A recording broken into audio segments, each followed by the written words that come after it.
بسم اللہ الرحمن الرحیم، الصلاۃ والسلام علیک یا رسول اللہ وعلی آلک و اصحابک یا حبیب اللہ۔ سوشل میڈیا کے ناظرین، السلام علیکم ورحمۃ اللہ وبرکاتہ۔ ناظرین کرام، آپ ویب سیریز دیکھ رہے ہیں عوامی غلطیاں اور درست شرعی مسائل۔ آج کے اس پروگرام میں غسل میں کی جانے والی غلطیوں کی نشاندہی کریں گے۔ امید ہے آپ اول تاخیر ایپیسوڈ کو دیکھیں گے تو انشاءاللہ بہت سے شرعی مسائل اور درست معلومات حاصل بھی ہوگی۔ ناظرین کرام، شریعت مطہرہ نے ہمیں جو احکامات عطا فرمائے ہیں، دین اسلام کے احکامات میں بہت سی حکمتیں بھی ہیں، اور وہ اللہ جانتا ہے، اللہ کے رسول صلی اللہ علیہ وآلہ وسلم وہ بہتر جانتے ہیں۔ ہمیں جو حکم دیا گیا ہے، ہم من و عن اسی پر عمل پیرا ہوں گے۔ کئی چیزوں کی حکمتیں وہ واضح طور پر بیان بھی کر دی جاتی ہیں، اور کچھ ایسی چیزیں ہیں کہ جن کے بظاہر حکمتیں نہ بھی بیان ہوں، لیکن اللہ رسول کا چونکہ حکم ہے تو اس لیے ہمیں اس پر عمل پیرا ہونا ہے۔ کچھ کیفیات، حالات انسان پر ایسی آ جاتی ہیں کہ جس کی وجہ سے شریعت مطہرہ اس پر غسل کرنا وہ فرض فرماتی ہے کہ اب یہ حالت اس کی جنابت کی حالت ہے، اور اس حالت میں حدیث پاک میں ارشاد فرمایا گیا کہ جس گھر میں جنبی شخص ہوتا ہے، یعنی جنابت والا، جس پر غسل فرض، تو اس گھر میں اللہ کی رحمت کے فرشتے داخل نہیں ہوتے گئے۔ یاد رکھیں کہ جب آدمی کی حالت، کیفیت یہ ہو کہ اس پر غسل کرنا لازم ہے، تو اسے حتی الامکان کوشش کرنی چاہیے کہ جلد سے جلد اس غسل کے فریضے کو ادا کر لے۔ بہت سے لوگ غسل کے اندر اتنی تاخیر کرتے ہیں کہ ان کی نمازیں بھی قضا ہوتی رہتی ہیں، یا اگر جماعت ان پر لازم ہے تو جماعتیں ترک ہوتی رہتی ہیں۔ یاد رکھیں، غسل کے معاملے کو کچھ تاخیر کر دینا یہ تو قدر اجازت ہے، لیکن اس قدر تاخیر کرنا کہ نمازیں ہی قضا ہوتی رہیں، یہ شرعاً جائز نہیں ہے۔ تو اتنی تاخیر جہاں ہوگی تو وہاں اس گھر میں بھی بے برکتی ہے، اور اللہ کی رحمت کے فرشتے بھی اس گھر میں نازل نہیں ہوتے۔ اب آتے ہیں غسل کے شرعی طریقے کے حوالے سے۔ لوگوں نے مختلف انداز اپنے اپنے ذہنوں میں بٹھائے ہوئے ہوتے ہیں۔ کچھ تو یہی سمجھتے ہیں کہ بس شاور لے لیا، ہمارا غسل مکمل ہو گیا۔ کچھ یہ سمجھتے ہیں کہ دیگر لوازمات، وہ صابن اور شیمپو، یہ پورے ہونے چاہیے، بس نہا لیا، صاف ہو گئے، صاف ستھرے ہو گئے، غسل مکمل ہوا۔ دیکھیں، شریعت مطہرہ ان چیزوں سے منع نہیں کرتی۔ بالکل جو نظافت کے طریقہ کار ہیں وہ اختیار کیے جائے، لیکن بیسک چیزوں کو سمجھنا کہ غسل کے لیے کون سے اہم فرائض ہیں کہ جن کا پورا ہونا ضروری ہے۔ 3 فرائض غسل کے ہیں۔ ان میں سے پہلا کہ کلی کرنا، اور کلی بھی اس انداز سے کرنا کہ منہ کے تمام تر اور دانتوں کے پیچھے، داڑھوں کے پیچھے، یعنی اس منہ کے پورے حصے کے اندر پانی اچھی طرح پہنچ جانا، اور پانی کو جنبش دینا، اور یہ کہنا کلی کرنا کہلاتا ہے۔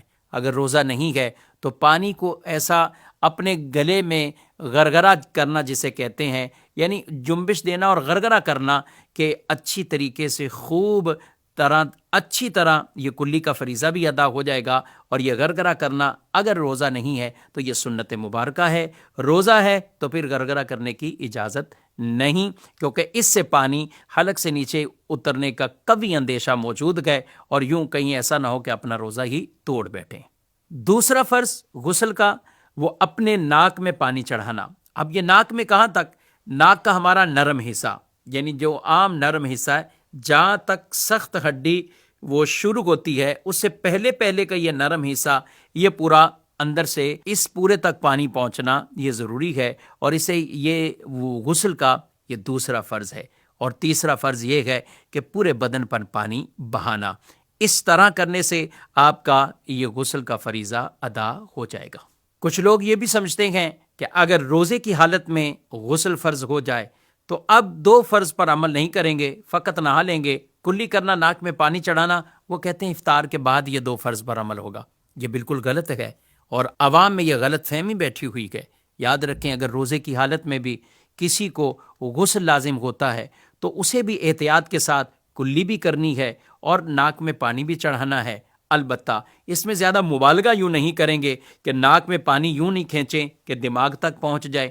کلی میں ایسا مبالغہ کہ غرغرہ کرنا کہ پانی حلق سے ہی نیچے اتر جائے، تو یہ دونوں کام نہیں کریں گے، لیکن کلی کرنا یعنی بقیہ منہ کے اندر اچھی طریقے سے پانی کا پہنچنا اور کلی کرنا، تو یہ بالکل فرض اسی طرح ہے جیسے روزے کے بغیر ہے۔ اسی طرح ناک کے نرم حصے تک پانی پہنچانا تو یہ بھی اسی طرح فرض ہے جیسے روزے کے بغیر فرض ہے، البتہ مبالغہ روزے کی حالت میں نہیں کیا جائے گا۔ اور تیسرا فرض پورے بدن پر پانی کا بہہ جانا، اور اس میں کوئی بھی جگہ وہ خشک نہیں رہنی چاہیے۔ یہاں ایک اور مسئلہ بھی عرض کر دیتا ہوں کہ بعض اوقات نہانے میں انسان ایک طرح کی غفلت بھی برتتا ہے، اور وہ یہ غفلت ہے کہ جب نہاتے ہیں تو ہمیں اس میں بھی اپنے تمام تر ستر کا خیال رکھنا یہ بہت اہم اور ضروری ہے۔ عموماً گھروں میں نارمل غسل خانوں میں تو اس چیز کا اہتمام ہوتا ہے، لیکن اگر وہ بارش کے موسم میں کہیں نہا رہے ہوں یا سوئمنگ پول میں کہیں جاتے ہیں اور وہاں نہاتے ہیں تو اس میں بھی ستر کا خیال رکھنا یہ بہت اہم اور ضروری ہے۔ یاد رکھیں، ایسا کپڑا پہننا کہ اس کے بعد آپ نہانے شروع ہو جائیں کہ جس سے ستر آپ کا دوسروں پر ظاہر ہو رہا ہو، تو یہ شرعاً جائز نہیں ہے۔ ان چیزوں کی احتیاط رکھنا یہ بہت اہم اور ضروری ہے۔ کچھ لوگ غسل کرنے کے بعد وضو کرنے کو ضروری جانتے ہیں، غسل تو کر چکے ہیں مگر اب وہ سمجھتے ہیں کہ پھر وضو کیا جائے گا۔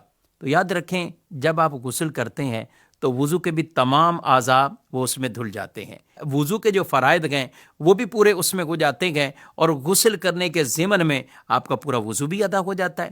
ہاں، البتہ زیادہ بہتر یہی ہے کہ آپ شروع میں اچھی طرح کلی ناک میں پانی چڑھانا یہ والا عمل بھی کر لیجئے، اگرچہ غسل فرض نہ ہو لیکن یہ عمل کر لیں گے تو اس طرح وضو کے بھی دیگر جو چیزیں ہیں تو وہ بھی ساتھ ضمناً ادا ہو جائیں گی۔ اور یہ مسئلہ یاد رکھیں، ہمارے پیارے رسول صلی اللہ تعالی علیہ وآلہ وسلم غسل کے بعد آپ وضو کا اعادہ نہیں فرمایا کرتے تھے، بلکہ اسی غسل کے ساتھ ہی آپ نماز ادا فرماتے تھے۔ تو لہذا اگر کوئی غسل کرتا ہے اور اس کا وضو باقی ہے، وضو برقرار ہے، تو ٹھیک ہے، یہ وضو بھی اس کا ہو چکا ہے۔ ہاں، اگر وضو ٹوٹنے والا کوئی عمل پایا گیا تو یہ ایک جدا بات ہے، پھر اسے ظاہر وضو کرنا ہوگا۔ اور ایک اور بات بھی ذہن میں رہے کہ جب آدمی غسل کرتا ہے، ظاہر ہے کہ وہ اس مقام پر ہے کہ اس کا بدن بھی برہنہ ہے، تو اس حالت میں کوئی کسی طرح کی دعائیں زبان سے نہیں پڑھیں گے، نہ کچھ زبان سے کچھ دعا وغیرہ وہ پڑھیں گے۔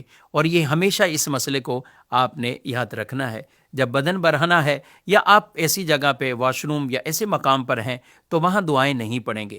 ہاں، جانے سے پہلے یعنی باہر ہی آپ دعا پڑھتے ہیں تو ٹھیک ہے، آپ اندر چلے جاتے ہیں، اور اسی طرح باہر آ کر آپ دعا پڑھ لیتے ہیں تو یہ تو ٹھیک ہے، مگر نجاست کے مقام پر یا ایسی جگہ پر وہاں اندر آپ دعائیں وغیرہ نہیں پڑھیں گے۔